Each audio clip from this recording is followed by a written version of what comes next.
Добролю, Мари, хубава, не се изясно засмивай.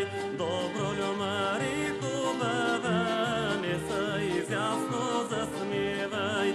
Заслушало се и бакалче, продава пари не взема. Заслушало се и бакалче, продава пари не взема. Освен ансамблите, освен оркестрите, ти имаш и ученици. Предаваш наученото от Йовчо Караиванов на твои последователи. Първо да ни кажеш кои са те. Те са от Стара Загора първият ми ученик, който подготвих за Котел музикалното училище. Това е Веско Василев. Вторият е Христо Палазов от оркестър Авлигите.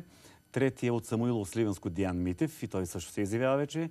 Те и тримата след музикалното училище продължиха своето образование.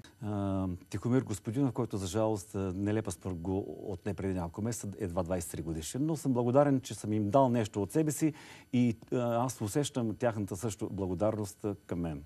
Коя е най-трудната песен, която си научил от всичките? С коя се срещна, може би, най-голяма трудност? Първата трудна, която така също като емблематично мога да кажа, че се случи безмензорна. Русанна руска думаша, която после Петър Крумов, композитора, я обработи за нашия хор и за мен.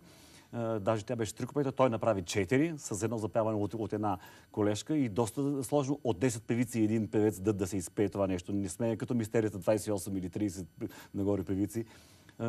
А тя и с голям диапазон на октава. Това е, там всичко трябва да даваш от себе си и да можеш да издържиш. А кога усещаш, че една песен е готова, за да бъде представена пред публиката? При многократното повторение, естествено. Сам си повтаряш по 100 пъти, ако трябва. Трябва ти да се харесаш така. Най-напред.